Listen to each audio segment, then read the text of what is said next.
le delta de l'Ouémé, les habitants vivent les impacts des crues et inondations chaque année. Dans la plupart des localités, les populations sont encore surprises par la montée subite des eaux avec beaucoup de pertes et dégâts enregistrés. Pertes de cultures, de récoltes, de maisons et autres biens, noyades des animaux et des personnes, ralentissement général des activités économiques et socio-culturelles.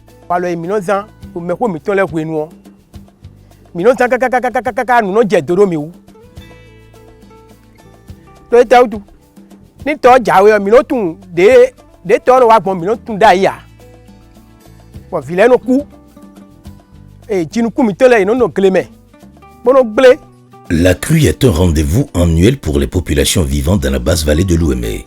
Elle est d'ailleurs très souhaitée par ces populations chez qui le retard ou l'insuffisance de la crue suscite des inquiétudes. Au niveau local, les habitants ont développé des pratiques traditionnelles de surveillance de la montée des eaux en déployant individuellement diverses astuces. Observation des signes précurseurs comme les oiseaux migrateurs ou changement dans le paysage des traces laissées par les crues antérieures. Renseignements auprès des villages voisins, écoute des communiqués radio diffusés, etc. Mais ces pratiques sont de moins en moins efficaces face aux crues exceptionnelles et récurrentes résultant des changements climatiques, ce qui les amène souvent à gérer les inondations avec des conséquences non négligeables sur les revenus et la sécurité alimentaire des ménages. Avant, il faut attendre que les informations viennent, le temps d'aller vérifier et les informations deviennent obsolètes. Au niveau communal, les services techniques et les autorités ne sont souvent pas informés à temps des réalités de la crue et des inondations que subissent les populations dans les localités, ce qui limite les actions de prévention et l'organisation de secours aux personnes victimes des désastres que causent les inondations, surtout aux groupes vulnérables. Nous suivons, disons, l'évolution du niveau d'eau sur tous les bassins fluviaux du Bénin et les données collectées sont analysées et nous élaborons, disons, les bulletins d'alerte conformément aux différents seuils que nous avons élaborés. Donc nous avons eu, grâce au programme Omil d'État, des acteurs non étatiques tels que VNG qui s'est approprié également du SAP. Parce qu'aujourd'hui, pour le gouvernement, c'est zéro mort. Si chaque année, pour chaque saison de pluie, quand il y a inondation, on peut vraiment avoir zéro mort, c'est l'idéal et le gouvernement met tout en œuvre quand même pour que nous puissions vraiment atteindre ces objectifs-là. Un système d'alerte précoce SAP est développé au Bénin depuis 2014. C'est un instrument de réduction des risques de catastrophes grâce aux avis d'alerte pour permettre l'adoption de mesures de prévention et d'intervention en vue d'atténuer les chocs. Mais force est de constater que les alertes et messages diffusés par l'Agence nationale de protection civile parviennent tardivement ou pas du tout aux populations de certaines localités qui sont assez nombreuses.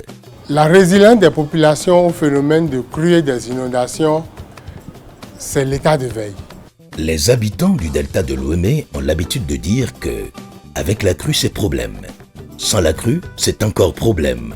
Restons donc en état de veille. Pour soutenir cet état de veille au niveau local, un système d'alerte précoce communautaire SAP-C Inondation est développé avec l'appui du PSLO, exécuté par VNG International en coopération avec le SAP national et l'ANPC.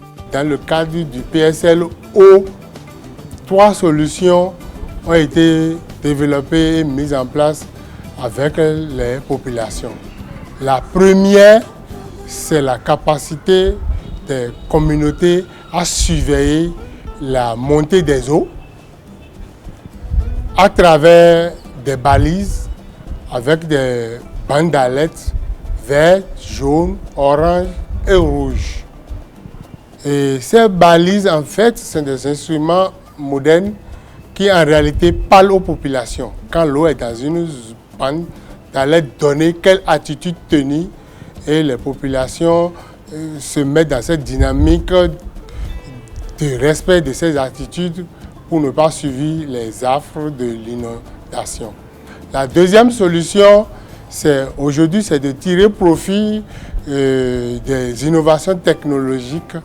Le téléphone Android, et ainsi une application mobile a été développée pour permettre à aux populations, à toute personne ayant téléchargé cette application, de donner des préalertes aux autorités locales, surtout au niveau communal et au niveau national, à travers l'Agence nationale de protection civile. Mais aussi permet aux services techniques, aux maires, à ses adjoints et à la direction de protection de la NPC d'apporter des réponses aux problèmes des populations et aussi véhiculer en temps réel envers ces populations les messages de l'alerte nationale sur les inondations. La troisième solution, c'est l'implémentation des plateformes locales de réduction des risques de catastrophes. Ces plateformes en cours de construction sont actuellement en train d'être reliées aux plateformes communales. VNG de mi wa mo e wa sin VNG ne o bo tagba e wa lo mi no zanu zora ibo vile no jeto bo no ku e kanile no ku o e mi wa mo ye de o mi wa ko do balize ne o no egbedin balize ne o mi wa ko do egbedin bo nu le e de ponu mi do alile ne le bi ko do ko e lo me din o to re wa idin o wa lo VNG to mi zambo mi mo ro tagba e mi no jeda yi bo kanile no ku vile vile no ku to do mi ne le o no ne le bi o e ko e ponu mi donc gbe we mi na do nu VNG do azore wa ene o mi do mo je me ni kwa. Le SAPC produit déjà des résultats assez intéressants dans les localités touchées. Quels sont les défis qui restent à relever?